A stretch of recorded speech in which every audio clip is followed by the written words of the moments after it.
Seven up, Coca কোলা, লা তাত্তাখিদুল ইয়াহুদা one নাসারা, তোমরা ইহুদি নাসারাকে গ্রহণ করো না, বন্ধু মনে করে, বন্ধু বানায় না। আচ্ছা, বন্ধুর পণ্য কি গ্রহণ করা কি কি বলে, শত্রুর পণ্য গ্রহণ করা কি বন্ধুত্ব? হ্যাঁ না, কি বন্ধুত্ব? আমাদের শত্রু যারা, তাদেরকে পরাজিত করার জন্য যতগুলো পন্থা অবলম্বন করা দরকার সব পন্থায় আমাদের অ্যাপ্লাই করতে হবে। আর্থিক মানে ফিনান্সিয়াল ক্রাইসিস সৃষ্টি করা, এটা কিন্তু বড় একটা জিহাদ। শত্রুদের বিরুদ্ধে ফিনান্সিয়াল ক্রাইসিস তৈরি করা একটা বিশাল বড় জিহাদ। কিন্তু সম্মানিত ভাইয়েরা, বিশেষ করে ইহুদি এবং খ্রিস্টান, তারা মুসলমানদের বন্ধু না। এটা কার কথা? আল্লাহ তাআলার কথা। তাদের পণ্য আমরা ব্যবহার করব। তারা লভ্যাংশ দিয়া ফিলিস্তিনকে বম্বিং করে উড়ায় দিতে চায়, ফিলিস্তিনকে বম্বিং করছে, মুসলমানদেরকে হত্যা করছে। আমরা এক্ষেত্রে সজাগ থাকার চেষ্টা করব। আজকে যদি মুসলমান যদি যদি একটু যদি সচেতন থাকতো, ডিপ্লোম্যাটিক চিন্তা নিয়ে যদি চলতো, আজকে মুসলমান সামনের দিকে এগিয়ে যেতে পারতো। কিন্তু মুসলমান আজকে শত্রু নিয়ে ব্যস্ত না নিজেরা নিয়ে ব্যস্ত?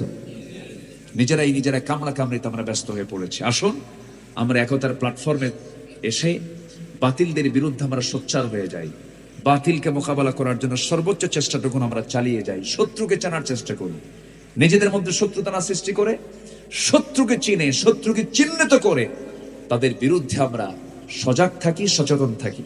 তার অংশ হিসাবে পেপসি, কোকা কোলার ব্যাপারে মাঝখানে খুব একটা আলোচনা মাঝখানে হয়েছে, সবাই আপনারা শুনেছেন। আমরা এই ব্যাপারে অবশ্যই সজাগ থাকব। যেটা ইহুদি খ্রিস্টানদের জন্য মাইনাস, সেই কাজটা আমরা করব। কথা বোঝেন নাই? ইনশাআল্লাহ। জুমার ইমামের কাজ কি? জুমার ইমামের কাজ কি? এই তো অনেক লম্বা কথা। ইমাম কি কমিটির গোলাম? গোলামই তো।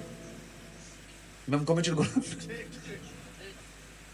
কারণ কমিটির যিনি সভাপতি উনি হলেন সুদখোর, সেক্রেটারি হলো মদখোর, আর ক্যাশিয়ার হলো জেনাকার। খুব ভালো ভালো পোস্ট পাইছে না ওরা? সভাপতি কি সুদ খায়, সেক্রেটারি মদ খায়, আর ক্যাশিয়ার জেনা করে, নামাজ পড়ে না। এখন বলেন, এইরকম কমিটির লোকের যদি অধীনে কোনো ইমাম যদি নামাজ পড়ায়, সে কি কমিটির গোলাম না? গোলামই তো। আজকে আমার দেশের ইমামের কি মানে বিচার করার মতো কোনো ক্ষমতা কোনো ইমামের আছে? কোন ইমামের আছে? এই বাংলাদেশের সবচেয়ে দুর্বল চাকরি কি বলেন তো? ইমামত। সকালে আছে, বিকেলে নাই। হুজুর টানটোপলা বাঁধবেন, আপনার চাকরি চলে গেছে। কেন? আপনি বিকেল বেলা ওই সময় 30 সেকেন্ড একটা নারীর দিকে চেয়েছিলেন, এটা হলো তার দোষ। বুঝলেন?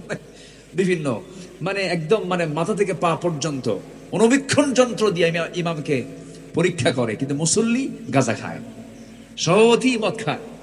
আমি কি ভুল বলছি? এই তো হচ্ছে অবস্থা। এর মাঝ দেয়া কথার কথা, কোন এক খতিব জুমার খুতবায় বলতেছে, হঠাৎ করে আয়াতের আলোচনার মধ্যেই বলে ফেলছে, ইন্নামাল খামরু ওয়াল মাইসিরু ওয়াল আনসাব রিজসুম মিন আমালিশ শাইতান লা তাকুলুর রিবা দাআফান মুদাআফা। তোমরা চক্রাকারে সুদ টুদ খাইও না, মদের কাছে যাইও না। তো এই ওয়াজ শোনা মাত্রই যে সভাপতির সামনে বসে আছে, তো ওই দিকে তাকায়া এই আয়াতটা বলছে।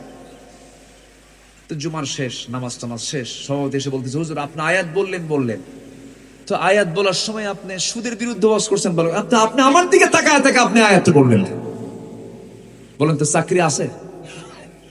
চাকরি কি আছে? চাকরি তো নাই। তাহলে এই যে দৃশ্যগুলো আমরা দেখছি, আমার রাসূল যে ইমাম ছিলেন, আমার রাসূল ইমামও ছিলেন, বিচারপতিও ছিলেন।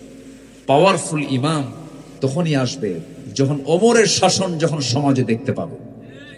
আসতে বলবেন না? যখন আমরা কার শাসন দেখতে পাবো? ওমরের শাসন দেখতে পাবো। ওমরের শাসন না আসা পর্যন্ত ইমামরা কমিটির গোলাম হয়েই থাকবে, উপায় তো নাই। কি করবেন আপনি? জি, একজন প্রশ্ন বলছিলেন, আমি উত্তরটা ভাঙ্গাচোরা যতটুকু পারছি দেওয়ার চেষ্টা করেছি। সবাই ফজর পড়বেন তো ইনশাআল্লাহ। অনেক কষ্ট দিয়ে ফেলেছে, অনেক সময় নিয়ে ফেলেছি আমি।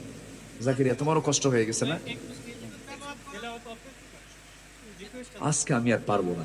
এতটুকু কথা বলার পরে আমি জাস্ট একটা গজল বলতে পারি। গজল শুনবেন? আচ্ছা, একটা গজল শোনেন।